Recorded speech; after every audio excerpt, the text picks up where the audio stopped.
안녕하십니까. 신규 직원 감염관리 교육을 맡은 감염관리실 장유진 간호사입니다. 이번 시간에는 의료 관련 감염과 표준주의, 전파 경로별 주의 지침, 직원 감염관리와 결핵 및 잠복 결핵에 대해서 안내해 드리겠습니다. 먼저 의료 관련 감염입니다. 의료 관련 감염이란 입원 당시에 나타나지 않았던 또는 잠복하고 있지 않았던 감염이 입원 2일 이후 퇴원 14일 이내, 수술 후 30일 이내에 생기는 감염증을 의미합니다. 의료 현장뿐만 아니라 의료 행위가 일어나는 모든 곳에서 발생하는 감염을 의료 관련 감염이라고 하는데요.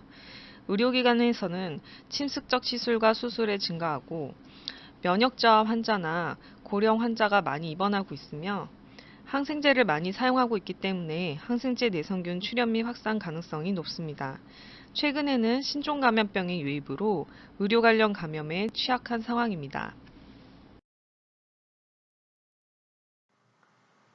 의료 관련 감염은 최근 몇 년 동안 신종플루나 메르스, 요즘같이 코로나19 등이 대유행하면서 점점 감염성 질환에 대한 예방관리에 대해서 국가와 국민들의 관심이 높아지고 있습니다. 병원에서의 의료 관련 감염의 증가는 환자 안전의 위험 요소가 되고 사회적 이슈로도 번질 수 있기 때문에 의료 관련 감염에 집중하고 관리할 필요성이 있습니다.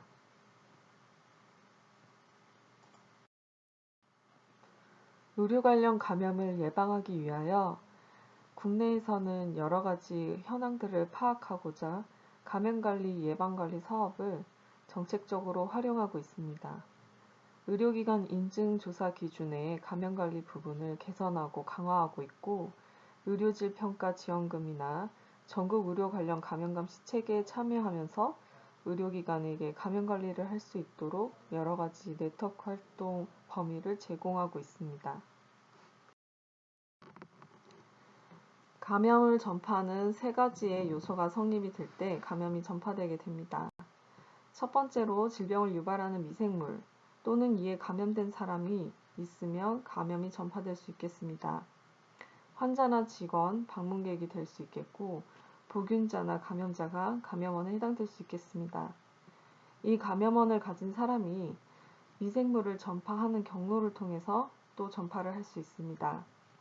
접촉 전파, 비말 전파, 공기 전파를 통해 미생물이 전파되게 되면 이는 감수성 있는 숙주에게 옮겨지게 됩니다. 특히 의료기관에는 아까 말씀드린 것처럼 고령의 기저질환자나 침습적 시술을 하고 있는 환자들이 많고 면역저하자가 많기 때문에 감수성 있는 숙주가 많다고 볼 수 있습니다. 이 감염 전파에 성립이 되는 세 가지 요소를 차단했을 때 감염 관리를 시행할 수 있게 됩니다. 병원체를 제거하거나 전파 경로를 차단하고 숙주의 저항성을 증가시키는 방법입니다. 환경관리를 통한 살균이나 소독, 일회용 물품을 사용하고 표준주의를 준수하며 감염 환자를 조기에 발견, 격리하고 치료하는 부분, 숙주의 저항성을 증가시키기 위해 예방접종이나 영양, 운동을 통해서 전신 상태를 개선할 수 있습니다.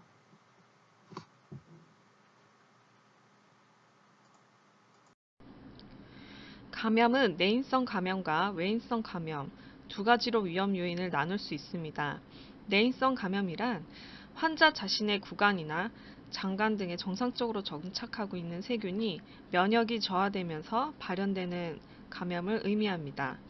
환자 자신의 감염에 대한 저항력이 낮아져서 발생하기 때문에 감염 관리를 통해서 예방하는 것은 어렵습니다. 외인성 감염이란 외부에서 균이 들어와서 생기는 감염으로 의료인이나 환자, 오염된 의료기기를 통해서 직간접적으로 전파가 됩니다. 발생 원인을 제거하기 위해서 충분한 손위생과 감염관리 방법을 통해서 대부분 예방 가능합니다. 다음은 표준주의에 대하여 알아보겠습니다. 앞서 말씀드린 대부분의 감염을 예방하기 위한 방법으로 표준주의가 있습니다. 환자의 진단명이나 감염 상태에 상관없이 모든 환자에게 적용해야 하며 환자와 병원 직원 사이에서 발생 가능한 의료 관련 감염을 대부분을 예방합니다. 표준주의에는 직원 안전이나 손위생, 환자의 배치, 호흡기 에티켓, 환자 치료 물품의 소독, 개인보호구의 착용, 안전한 투약, 환경관리 등 모든 것이 포함되며 의료인과 환자 사이에서 행위 특성을 파악하여 의료인 자신이 선택하여 적용하면 됩니다. 가장 기본적인 감염관리는 손위생입니다. 손위생은 의료기관 인증 평가에서도 필수 항목으로 항상 90% 이상 목표를 유지해야 합니다. 손위생을 통해 항생제 내성균을 차단할 수 있는 것은 50% 이상 됩니다. 손을 씻지 않았을 경우 4시간 만에 100만 마리까지 증식이 가능합니다. 미생물은 환자 피부나 주변 환경에 존재하다가 의료진이 환자를 만지면서 손으로 옮겨집니다. 의료진의 손에 남아있는 미생물은 수분간 생존력이 있습니다. 이 상황에서 의료진이 손을 제대로 씻지 않거나 제대로 씻지 않았을 때 아까 말씀드린 것처럼 미생물이 증식하게 됩니다. 부적절하게 씻겨진 손으로 다른 환자를 만졌을 때 병원성 균이 전파되게 되고 환자가 침습적 의료행위를 하고 있었을 때 소변줄이나 중심정맥관을 통해서 교차 감염이 쉽게 일어나게 됩니다. 우리는 그래서 손위생을 해야 하며 손위생이 필요한 순간은 5가지로 구분이 됩니다.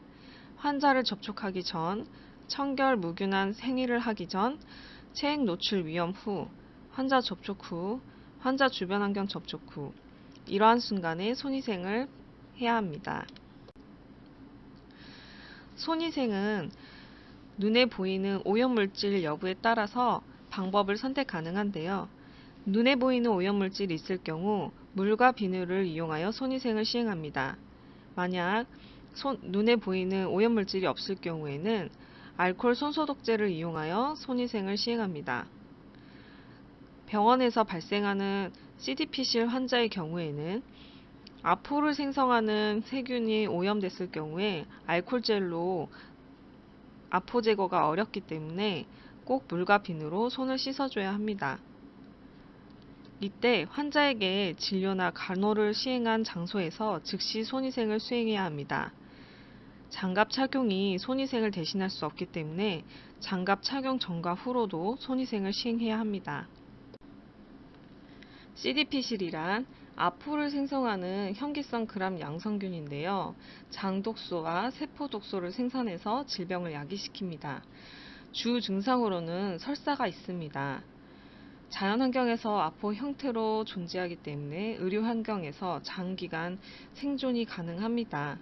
설사하는 환자가 발생했을 때 검사 결과에서 CDP실이 확인이 되면 1인실 격리 또는 제자리 격리를 할 수 있습니다. 아까 말씀드린 것처럼 손소독제로는 CDP실 아포가 제거되지 않기 때문에 꼭 물과 비누로 손위생을 철저히 해야 하며 추가적으로 장갑이나 가운, 환경소독을 적용할 수 있습니다. 격리 기간은 증상 소실 후 48시간까지로 환경소독을 할 때는 1:10 희석 락스로 소독해야 합니다. 손위생 방법입니다. 물과 비누를 이용한 손위생은 40에서 60초, 물 없이 사용하는 손소독제를 사용할 때는 20에서 30초 동안 충분히 손을 마찰시켜서 손위생을 해야 합니다. 우리가 주로 문지르는 손바닥이나 손등뿐만 아니라 손가락 사이사이 엄지손가락 부분, 손톱 밑 정도를 충분히 마찰시켜서 자주 놓치기 쉬운 부위를 기억하며 손을 씻어주셔야 됩니다. 감염관리실에서는 상시 손위생 모니터링을 시행합니다. 매주 금요일 주간 라운딩을 통해서 손위생 모니터링을 하기도 하고 유행 상황이 발생했을 때 부서에 가서 여러분이 손위생을 잘 하는지 관찰하기 때문에 항상 손위생에 신경 써주시기 바랍니다. 손위생의 결과는 게시판에 공유를 하고 직종별, 행위별, 부서별로도 수행률을 공지하고 있기 때문에 분기별로 우리 부서의 손위생 수행률이 몇 프로 되는지 확인해 주시기 바랍니다.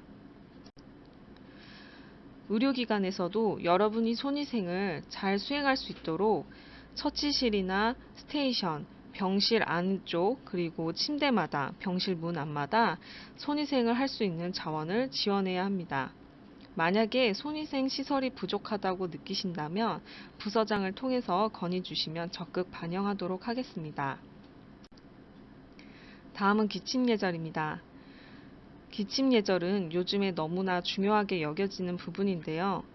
기침을 할 때는 손이 아닌 휴지나 손수건으로 입과 코를 가리고 하고 사용한 휴지는 휴지통에 버려야 합니다. 휴지나 손수건이 없을 때는 옷소매 위쪽으로 입과 코를 가리고 기침해야 하며 기침한 후에는 흐르는 물에 비누로 손 씻어야 합니다. 코로나 상황이 유행해서 항시 마스크를 착용하고 있으신데요. 기침을 할 때는 비말이 튀기 때문에 항상 기침하고 나서 손위생을 해야 된다는 점 기억하시기 바랍니다. 손위생 증진을 위해서 또 기침 예절 홍보를 하기 위해서 감염관리실에서는 팜플렛을 게시하거나 다양한 행사를 개최하고 있으므로 게시판을 참고하셔서 행사에 적극 참여해 주시면 푸짐한 상품을 드리니까 관심 가져 주시기 바랍니다. 개인보호구는 코로나 시국 이후로 더욱더 착용의 중요성이 대두되고 있는데요. 기침 예절을 막기 위해서 본인이 기침을 많이 한다거나 했을 때 마스크 착용이 중요한 이유가 이 사례들에 있습니다. 2015년 메르스 당시에 대학병원에서 CPR을 하던 간호사가 1시간 넘게 보호복을 잘 착용하고 있다가 흐르는 땀을 순간적으로 닦으면서 감염이 되었습니다. 에볼라 유행 당시에 스페인의 한 간호사는 보호장갑을 낀 채 얼굴을 만져서 에볼라 바이러스에 감염이 되었습니다. 완벽히 보호장구를 착용한 상태에서도 순식간적으로 방어를 놓치거나 장갑에 구멍이 났거나 마스크 틈새로 균에 노출될 수 있기 때문에 보호구를 착용하고 나서도 올바르게 착용하고 개인 보호구를 유지시켜야지 감염에 노출되지 않습니다. 개인보호구란 의료 행위 중에 환경이나 감염병 환자로부터 개인을 보호하고 감염 예방을 위해서 착용하는 것을 의미합니다. 마스크나 장갑, 페이스실드, 가운, 덧신 등이 해당될 수 있겠습니다. 사용한 개인보호구는 환자 형태에 따라서 의료 폐기물이나 격리 의료 폐기물의 전용 용기에 버려주셔야 됩니다. 마스크 착용에 있어서 중요한 부분을 설명드리겠습니다. 비말 감염일 때 사진에 나와 있는 덴탈 마스크를 착용하는데요. 환자의 혈액이나 체액 분비물이 튈 우려가 있을 경우에 마스크를 착용하거나 안면 보호대를 추가적으로 적용할 수 있습니다. 또한 에어로졸을 생성하는 처치를 할 경우에 예를 들어 여러분이 석션을 하거나 기관지 삭관을 옆에서 어시스트를 한다거나 네뷸라이저 흡입하는 행위를 환자를 도와주었을 때 마스크 착용을 꼭 해주시는 게 좋습니다. 근데 마스크를 그림에 나와 있는 것처럼 철심히 코를 제대로 막지 않거나 턱을 가리지 않거나 이중으로 착용하는 행위는 마스크를 올바르게 착용하지 않았기 때문에 감염에 노출될 가능성이 높습니다. 마스크 착용 방법입니다. 마스크를 만지기 전에는 먼저 손을 깨끗하게 씻고 나서 철심이 있는 부분을 위로 가게 하고 본체를 최대한 만지지 않고 끈을 통해서 착용합니다. 덴탈 마스크는 주름져 있기 때문에 위아래 부분을 살짝 잡고 주름 부분을 펼쳐서 얼굴에 맞춰서 맞춰줍니다. 마스크 본체 상단의 철사를 자신의 콧대 윤곽에 맞춰서 눌러주며 빈틈이 없게 해주셔야 됩니다. 이때 최대한 본체를 만지지 않도록 하시고요. 마스크를 착용 후에 폐기할 때는 본체 부분을 만지지 않고 앞쪽에 오염물질이 묻었을 수 있기 때문에 귀걸이 끈을 통해서 벗고 폐기합니다. 보건용 마스크를 착용했을 경우에 재사용을 하지 말아 주십시오. 그리고 찌그러뜨리거나 모양을 변형시키며 효과가 떨어질 수 있습니다. 마스크 안쪽이 오염됐다고 의심되거나 오염되었을 경우에는 재사용하시면 더더욱 안 됩니다. 마스크 겉면을 만지지 마시고 최대한 얼굴에 밀착되게 착용해 주시기 바랍니다. 다음은 N95 마스크 착용법입니다. 결핵 같은 공기맥의 주인 환자가 입원했을 때 의료진이 착용하는 것인데요. N95 마스크는 착용할 때 고무줄이 뒤쪽 머리에 X자로 되지 않도록 11자 형태로 고정을 해주셔야 되고요. 양손으로 마스크 전체를 감싸고 마스크가 잘 착용되었는지 숨을 들이마시고 내쉬면서 확인을 해야 합니다. 임산부나 폐 질환자가 착용했을 때는 위험할 수 있으므로 착용을 자제해야 합니다. 덴탈 마스크도 마찬가지지만 N95 마스크도 탈의할 때 주의해야 하는데요. 마스크 앞면이 오염되어 있으므로 오염 부위가 손에 닿지 않도록 주의해야 합니다. 끈으로 묶는 형태면 뒤쪽에 손을 넘겨서 끈을 풀면서 마스크를 벗어주시면 되고요. N95 마스크는 11자 형태로 꼈기 때문에 몸을 45도 각도로 수그려서 눈을 감고 최대한 손이 마스크에 닿지 않도록 양옆을 잡고 앞쪽으로 당기면서 벗으면 벗겨지게 됩니다. 오염 부위가 닿지 않도록 눈을 감는 것이 중요합니다. 다음은 가운 착용법입니다. 비말이나 혈액 체액이 전신이나 의복에 튈 수 있는 상황이었을 때 가운을 추가적으로 적용해서 교차 감염이 되는 것을 예방합니다. 일회용 보호 가운을 사용 중인 의료원에서 환자에게 한 번 적용 후 이제 진료구역을 떠나기 전에 가운을 벗어주셔야 되는데요. 입을 때는 먼저 머리를 넣고 소매에 팔을 넣은 후에 뒤쪽 허리끈을 묶어주시면 됩니다. 벗을 때는 머리 위로 벗게 되면 오염물질이 옷이나 신체에 닿을 수 있기 때문에 전면 가림부의 허리와 가슴 쪽을 잡아 당겨서 그 뒤쪽에 묶어놓은 절단 부위가 끊어지도록 벗어주셔야 되고요. 가운 앞쪽에 오염물질이 묻어있을 수 있으므로 안쪽으로 가게 말아서 의료 폐기물에 흘러 넘치지 않도록 버려주시면 됩니다. 다음은 장갑 착용법입니다. 장갑 역시 손에 오염되는 것을 예방하기 위해서 착용을 하는 건데요.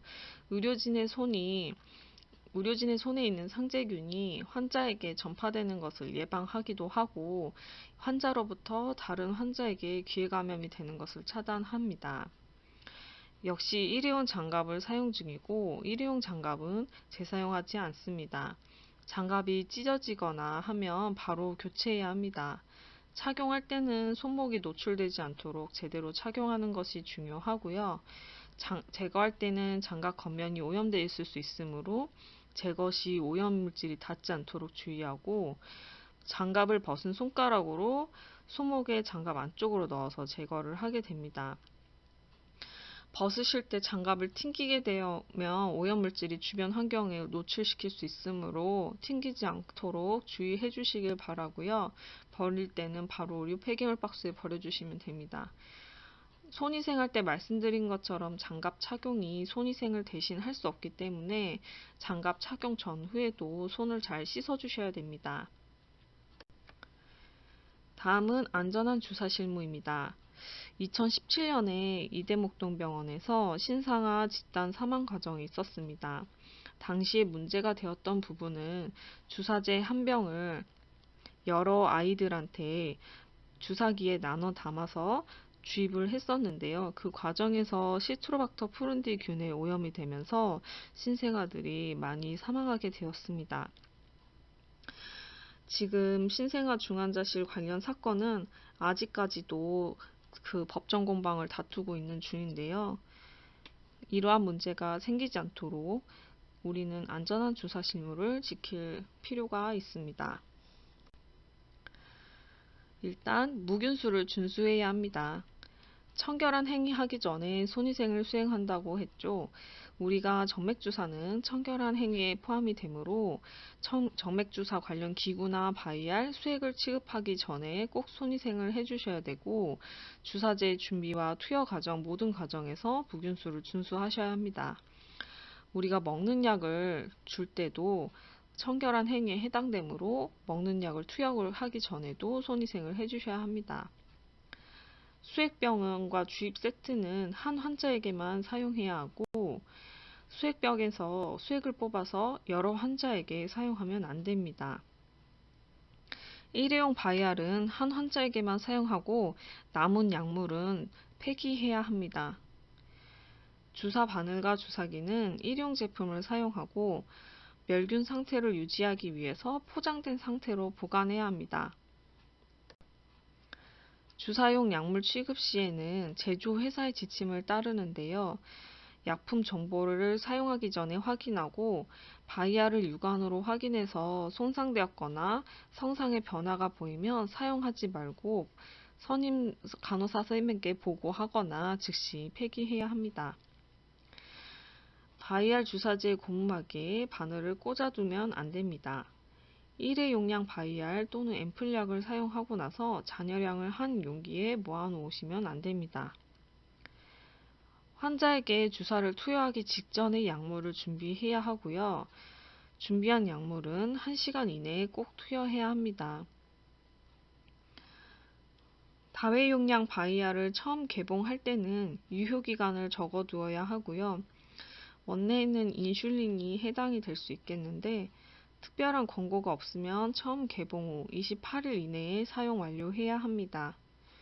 다회용량 바이알은 라벨링해서 보관하며 환자 치료구역에서 사용하거나 보관해서는 안 됩니다. 사용 전에 고무마개를 매번 소독하고 주사기와 주사바늘은 모두 멸균된 것을 사용해야 합니다. 의료기구의 세척 소독 멸균도 중요한데요. 원내에서 의료기구를 부서에서 사용을 하시면 재사용 기구 같은 경우에는 원내 소독과 멸균 과정에 따라서 재사용할 수 있도록 해야 합니다. 시저나 여러가지 스테인리스 제품들이 이것에 속할 수 있겠는데요. 사용한 기구는 각 부서에 배치되어 있는 O형 기구 반납 용기에 원내에서 사용하는 환경소독액을 사용해가지고 이제 유기물이 달라붙지 않도록 제거하기 위해서 오븐 침적을 해둡니다. 감염원이 있는 환자에게 사용했을 경우에는 비닐로 감염 표시를 해서 별도 포장을 하고요. 침적한 의료기구는 꺼내어서 중앙공급실로 멸균 의뢰합니다. 오염물품 전용 용기에 담아가지고 이동을 하게 되고요. 중앙공급실에서는 여러분이 침적해둔 의료기구를 받아서 1차 세척 후에 멸균 과정을 거치게 됩니다. 소독 시간이 너무 짧거나 길면 세균이 남거나 기구가 손상될 수 있으므로 시간을 준수하여 주셔야 합니다. 중앙공급실의 세척과 소독 멸균 과정에서 직원은 보호구 착용을 해야 되는데요. 기구 세척 시에는 개인 보호구를 꼭 착용해야 합니다. 세척하면서 얼굴이나 몸에 튈 수 있기 때문에 모자와 실드 마스크, 방수장갑, 가운 등을 착용해야 합니다. 다음은 환경관리입니다. 각 부서에서 환경관리는 굉장히 중요하고요. 소독 티슈로 환경 청소를 하거나 의료기구를 방금 설명드린 것처럼 소독과 멸균 과정을 거치는 부분, 그리고 과산화수소 분무 소독을 하는 부분들이 해당이 됩니다. 감염관리실에서는 매달 중환자실과 수술실 간호사들의 손 위생 검사를 시행을 하고요. 포탑을 의료기기를 사용을 할 때는 환자마다 닦을 수 있도록 환경소독 티슈를 구비해 둡니다. 수술방이나 중환자실의 환경매양 검사도 시행합니다. 세탁물 관리입니다. 의료기관에서 사용하는 세탁물은 의료기관 세탁물로 분류가 되는데요. 세탁물 중에 감염성 물질에 오염되었거나 오염될 우려가 있는 세탁물을 분리하여 배출하여야 합니다.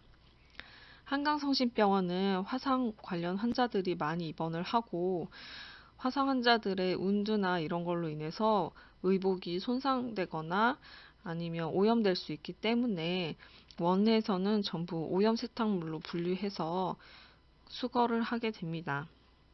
세탁물은 입원실과 별개 장소에 있어야 돼서 병동에서 오염 세탁물을 따로 보관하는 장소가 있습니다. 세탁물을 이송할 때는 개인보호구를 착용하는 것이 좋고요. 세탁물을 취급하고 나서는 꼭 손위생을 해주셔야 합니다. 청결한 세탁물은 꼭 보관장에 보관을 해야 합니다. 다음은 의료 폐기물 관리입니다. 의료기관에서 발생하는 폐기물을 의료 폐기물이라고 합니다.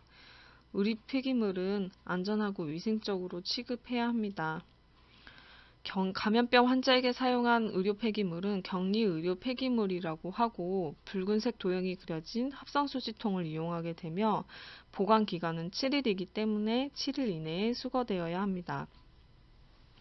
주사바늘이나 칼날 등은 손상성 폐기물에 속해지고 이는 작은 합성수지 노란색 도형통에 버려지게 되고 보관 기간은 30일이기 때문에 30일마다 교체해야 합니다. 일반적으로 발생하는 폐기물은 골판지 박스에 버려지게 되고요. 골판지 박스에 새거나 적셔질 수 있으므로 안쪽에 주황색 비닐봉투로 씌워가지고 사용을 하게 됩니다. 보관 기간은 15일입니다.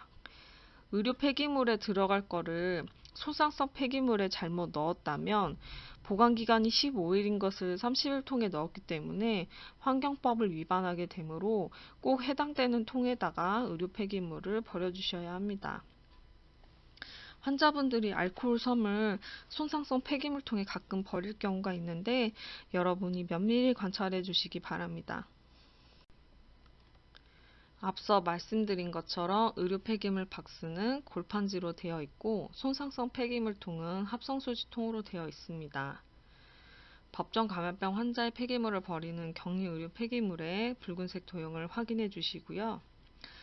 기타 일반 쓰레기는 휴지통에 버려주시면 됩니다. 병동마다 환경처리실이 있는데요.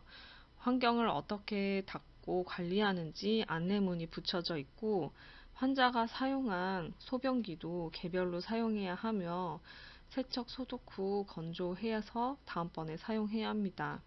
오염물을 버리는 오염통은 덮개로 항상 닫혀져 있어야 되고요. 기저귀는 일반 의료 폐기물과 별도로 구분해서 버려야 하기 때문에 전용 수거함에 버리셔야 합니다. 다음은 전파 경로별 주의 지침입니다. 표준주의 앞서 계속 말씀드렸고요. 전파 경로별로 주의 지침이 따로 있기 때문에 이 부분 설명드리겠습니다. 일단 환자가 내원하게 되면 환자를 분류하게 됩니다. 모든 환자에게 표준주의를 적용하게 되고요. 감염성 질환이 의심되거나 확진된 환자에게 공기주의, 비말주의, 접촉주의라고 표현을 하게 됩니다. 공기주의 환자에는 호흡기 유증상 환자가 포함이 되는데요. 결핵이나 수두, 홍역 등 그리고 신종 감염병이 여기에 속합니다. 직원은 N95 마스크를 착용하고 환자는 외과용 마스크를 착용하게 됩니다. 비말주의는 호흡기 역시 유증상 환자이지만 인플루엔자나 풍진, 디프테리아 등이 속하게 되면서 직원은 외과용 마스크, 환자도 외과용 마스크를 착용합니다. 접촉주의는 VR이나 CRE가 해당되게 되고요. 장갑이나 덧가운을 추가로 착용하면 되고 모든 공기주의, 비말주의, 접촉주의 환자들은 가급적 이동 제한을 하고 반드시 의료적 목적이 필요할 때 해당 과에 고지 후 이동해야 합니다. 그럼에도 불구하고 공기주의 환자의 이동은 제한됩니다. 신종감염병 증후군이 원내에서 관리가 될 수 없을 경우 선별진료소를 통해 지정격리병원으로 이동하게 됩니다. 현재 원내는 코로나19를 위한 선별진료소가 따로 없어서 응급실을 통해서 이동 가능합니다. 공기주의에 대해서 말씀드리겠습니다. 공기주의 환자는 음압격리병실에 배치를 해야 되고요. 1인실도 배치 가능합니다. 시간당 6에서 12회 환기되는 곳을 사용해야 하고요. 헤파 필터가 있어야 합니다. 격리실 문은 항상 닫아두고 매일 공기 압력을 모니터링 해야 합니다. 환자 이송은 제한되고 출입도 제한되며 환경관리도 비교적 자주 해주어야 합니다. 손위생이 중요하고 N95 마스크를 직원은 착용을 해야 합니다. 다음은 비말주의입니다. 비말주의도 가능한 1인실 배치를 우선으로 하고요. 1인실 배치가 어려울 경우에 커튼을 치고 1m 이상 거리를 유지하면서 제자리 격리도 가능합니다. 전파 가능성이 높은 환자를 우선적으로 1인실 배치를 시행을 합니다. 비말주의 환자끼리 코호트 격리도 가능한데요. 이때 환자마다 보호장구를 교환하고 손위생을 해주어야 합니다. 환자나 직원이나 모두 수술용 마스크를 착용을 하고요. 이동 제한이 되고 환경관리를 해주셔야 합니다. 다음은 접촉주의입니다. 전파력이 강한 미생물이 직간접적으로 전파되는 걸 예방하는 것이고요. 손위생은 표준주의에 해당하지만 장갑이나 가운을 추가 적용할 수 있습니다. 접촉주의 환자도 가능한 1인실 배치를 합니다. 1인실 배치가 어려웠을 경우에는 코호트 격리, 같은 병실에 같은 감염을 가진 환자끼리 몰아넣거나 1m 이상 거리 유지하면서 제자리 격리 가능합니다. 이때 역시 환자마다 보호장구를 교환하고 손위생을 실시해야 합니다. 원내에서는 선별 배양 검사를 시행하고 있습니다. 중환자실에서는 입원 시 선별 검사를 하는데요. CR이나 CRAB, MRSA 검사를 시행하고 병동에서는 요한병원이나 제일병원에서 전원 올 경우 급성기 병원에서 3개월 이내 일주일 이상 입원력이 있을 경우 CRE 검사를 실시하고 해당 환자들은 제자리 접촉주의를 시행합니다. 검사 결과가 양성인 경우 병동은 CRE 검사를 주기적으로 시행하지만 중환자실은 검사 결과와 상관없이 매주 화요일 CRE 검사를 합니다. 격리해제 기준은 3에서 7일 간격으로 3회 음성 시 격리 해제를 하게 됩니다. 다제해성균 격리해제 기준이 있으므로 이를 참고 바랍니다. CRE 환자가 병실에서 발생하거나 중환자실에 발생하게 되면 양옆 환자 또는 같은 병실을 사용한 환자들을 코호트 격리하고 1일 간격으로 2회 이상 음성 확인 후 격리 해제합니다. VRE는 발생하면 환자는 격리하지만 주변 환자 감시 배양은 시행하지 않습니다. 원내 CRE, VRE 환자 격리 상황에 대해서 안내 말씀드리겠습니다. 양성 결과를 확인하게 되면 3개월 이내에 재입원을 할 경우에 1인실 격리를 하게 되고 격리병실로 산정 가능합니다. 격리의 시작은 어느 부위에서든지 균이 분리되는 경우이며 과거 3개월 이내에 균이 분리되었던 사실이 확인되는 경우에 즉시 격리 조치 가능하고 1에서 2일 간격으로 2회 음성이면 격리를 해제합니다. 원내에서 발생한 CRE는 연속적으로 3회 이상 음성인 경우에만 격리를 해제할 수 있습니다. 교차 감염 예방을 위해 접촉주의 준수 요청드립니다. 환자 배치를 고려할 때 감염원의 전파 가능성을 판단해서 우선적으로 격리합니다. 격리 환자 발생 시 격리병실 우선순위입니다. 일단 환자가 발생하면 1인 격리를 시행할 수 있고요. 1인 격리실이 부족할 경우에 공기주의가 아닐 경우 같은 질환군이나 같은 성별을 가진 경우 2인실 코호트 격리를 합니다. 1인실 코호트 격리실이 없을 경우에는 제자리 격리를 할 수도 있고요. 2인실 격리실이 부족할 경우 4인실에서도 코호트 격리를 할 수도 있습니다. 음압격리병실은 공기매개 환자를 우선적으로 이용합니다. 만약에 CP를 격리한다거나 했을 때 CDP실 환자가 설사를 너무 많이 해서 전파 가능성이 높다고 한다면 교체를 고려할 수도 있습니다. 격리병실 앞에는 주의지침 격리 표식을 해야 하고요. 알코올 손소독제와 손위생 방법이 부착되어 있어야 하고 보호구 보관함이 배치되어 있어야 합니다. 아래쪽 왼쪽 사진은 코호트 격리를 하고 있는 형태를 의미하고 오른쪽은 제자리 격리를 커튼으로 병상 간격을 유지하면서 하는 것을 확인할 수 있습니다. 같은 병실에 같은 균을 가진 환자끼리 격리하는 것을 코호트 격리실이라고 합니다. 하지만 같은 CR이라고 하더라도 CR를 발생시키는 원인의 균주가 다를 수 있으므로 환자 변경 시마다 손위생을 실시해야 합니다. 다인실 내에서 제자리 격리 또는 코호트 격리를 할 때 병실 앞에 보호장구를 준비하거나 침상 앞에다가 보호장구 함을 꽂아둘 수 있습니다.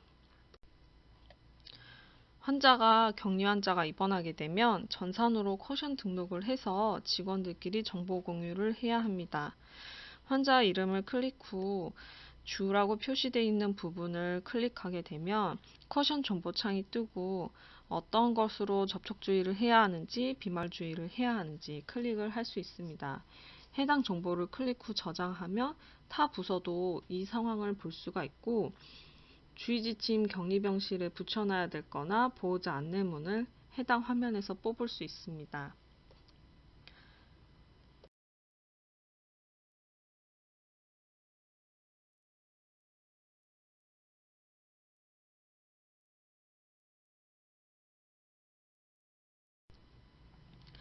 다지앤성균 격리 해제 기준입니다. 임상검체에서 처음에 분리됐을 경우 복용검사와 임상검체 둘 다 3회 음성 확인 후 격리 해제 가능합니다. 임상검체를 확인할 수 없을 경우 복용검사로만 격리 해제 가능합니다. MRSA나 CRAB, CRPA는 커션 표시를 하지만 최대한 손위생과 표준주의를 준수하고요. 임상검체에서 한 번만 음성 확인되면 커션 해제 가능하며 임상검체를 확보할 수 없을 경우에 감염관리실 상의 후에 해제 고려합니다. 환경소독도 중요한데요. 중환자실과 치료실에서 사용하는 과산화수소기 분무는 손에 닿지 않는 표면까지 용이하게 소독 가능합니다. 다음은 직무중 노출과 관련된 내용입니다. 혈액맥의 질환이 발생을 하는 것을 보호하기 위해서 해당 활동을 시행합니다. 혈액맥의 감염원은 B형간염이나 C형간염, 에이즈가 있을 수 있는데요. 직원이나 환자를 보호하기 위해 항상 표준주의를 적용해야 합니다. 혈액주의 환자가 발생을 할 경우에 바코드의 비표시로 구분하여 확인할 수 있기 때문에 바코드에 비표시가 뜨는 사람들은 좀 더 주의해서 바늘이나 날카로운 기구를 사용해야 합니다. 주사침 자상을 예방하는 방법으로는 바늘을 구부리지 않거나 리캐핑을 하지 않으며 리캐핑을 해야 되는 상황에서 한손 기법을 써서 뚜껑을 닫아 주어야 합니다. 본인이 사용한 날카로운 물건들은 바로바로 손상성 폐기물에 수거하여서 미아부 여사님이 해당 물품을 치우다가 찔리지 않도록 주의해야 합니다. 주사기나 날카로운 기구 같은 경우는 손에서 손으로 전달하는 것이 아니라 중립구역을 이용해서 주고받는 것이 좋습니다. 직무중 감염 노출이 발생하게 되면 일단 응급처치를 시행해야 하고요. 응급처치 시행 후에 직무중 감염 노출 보고서를 작성하게 됩니다. 평일에 발생하게 되었을 경우에 감염관리실에서 야간에 발생했을 경우에는 응급실에서 추가적인 조치를 받으실 수 있습니다. 응급처치 방법으로는 즉시 물과 비누로 씻거나 눈에 튀었을 경우 흐르는 물로 15분 이상 세척해 주시면 됩니다. 비형간염에 노출되었을 경우 여러분이 입사 시 검사에서 항체가 있다면 특별한 조치는 필요 없습니다. C형간염의 경우 노출 후에 6개월까지 피검사를 통해 노출이 되었는지 여부를 확인해야 되고요. HIV 환자에게 노출됐을 경우에는 예방적 투약을 즉시 복용해야 합니다. 시필리스 같은 경우도 노출 직후에 또는 6주 후에 한 번 더 검사를 시행하게 됩니다. 응급처치 방법 중 눈을 세척하는 방법은 병동마다 아이버시 스테이션이 있어서 생리식염수를 이용하여 세척을 하게 됩니다. 감염원을 확인할 수 없는 환자에게 찔렸을 경우에 C형간염과 B형간염, 시필리스, HIV에 대한 동시에 관리가 필요하게 되므로 여러분이 바늘을 버릴 때 아무데나 버려지지 않도록 꼭 지정된 의료 폐기물 박스에 버려주시면 됩니다. 직무 중 감염 노출 보고서는 원내 공통의 직원 안전, 직원 감염 노출 보고서에서 작성을 하게 됩니다. OCS EMR에 접근 권한이 없는 자는 아까 보여드린 화면처럼 로그인을 할 수 없기 때문에, 예를 들어 미아부 여사님이 해당 부서에서 감염원에 노출되었을 경우에 해당 부서의 선임자가 성명란에 대문자 클린3을 입력해서 개인정보를 없앤 후에 여사님의 정보를 입력해서 대신 보고서를 작성해 주셔야 합니다. 직무 중 감염 노출 경위서를 작성을 하시게 되면 감염관리실로 즉시 한림톡이 오게 되고, 해당 경위서를 보면서 여러분에게 감염관리실에서 연락을 하게 됩니다. 다음은 결핵 및 잠복결핵 감염입니다. 결핵은 공기매개 주의 감염병으로 일반 마스크를 써도 전파 차단이 잘 안 되는 부분이 있어서 관리가 중요합니다. 우리나라는 OECD 국가 중에 결핵 발생률 1위 국가여서 결핵을 줄이기 위해서 정부에서는 굉장히 많은 노력을 하고 있습니다. 결핵이 한 명 발생하게 되면 의료기관이나 산후조리원 이런 곳에서는 집단 감염이 발생할 수 있기 때문에 사회적으로도 이슈가 될 수 있습니다. 때문에 의료기관 종사자들은 근무기간 중 한 번 잠복결핵 검사를 시행하고 입사 1개월 이내 흉부 촬영을 통해 결핵 여부를 판단해야 합니다. 그리고 매년 결핵 관련 온라인 교육도 들으셔야 됩니다. 결핵은 활동성 폐렴의 경우 주변 한 사람에게 전파 가능성이 있지만, 잠복결핵이란 평소에 문제가 없지만 본인의 면역력이 떨어지면 활동성 결핵으로 이완될 수 있다는 것을 의미합니다. 결핵균이 몸속에 있지만 해당 결핵균이 활동하는 상태가 아니라 휴면하는 상태를 의미합니다. 내 몸속에 잠복된 결핵균이 있는지는 피검사인 이그라 검사를 통해서 확인 가능하고요. 여러분들이 입사 시에 체온검진으로 해당 검사를 시행하게 됩니다. 잠복결핵의 경우 치료를 받게 되는데요. 잠복결핵 검사는 의무이지만 치료는 선택입니다. 잠복결핵 치료를 받기 위해서는 강남성심병원 감염내과 진료를 보시면 되고, 진료 후에 치료 여부를 결정하시게 됩니다. 잠복결핵 치료제는 결핵 치료제에 비해서 적은 약을 복용하지만 같은 약을 복용하기 때문에 부작용이 발생할 수 있습니다. 잠복결핵 치료에 대한 부작용이 발생되면 질병관리청에서 치료비가 지원 가능하므로 치료가 중단될 수도 있고, 치료를 하면서 약을 복용을 할 수도 있습니다. 꼭 진료를 상의를 해서 적절한 조치가 필요합니다. 최근 코로나로 인해서 의료기관에서는 감염관리의 중요성이 대두되고 있고, 그리고 가장 중요한 손위생과 기침예절을 여러분들이 잘 지켜주셔야 합니다. 코로나 바이러스 관련 방역지침 마지막으로 안내해 드리겠습니다. 의료기관 종사자는 하루에 2번 발열 체크를 해야 하고, 의심 증상이 있을 경우 즉시 부서 선임에게 알리거나 출근을 하지 않아야 합니다. 의료기관의 면회는 금지되어 있습니다. 의료기관 출입자 명부를 작성해서 면회객이 있는지 여부를 확인하게 됩니다. 상주보호자는 1인만 등록 가능합니다. 하루에 2번 이상 꼭 환기를 해주셔야 하고, 실내에서는 마스크를 항상 착용하고 계셔야 합니다. 식사 공간은 분리해서 사용하셔야 합니다. 이상으로 한강성심병원 감염관리 신규 간호사 교육 마치도록 하겠습니다. 경청해 주셔서 감사합니다.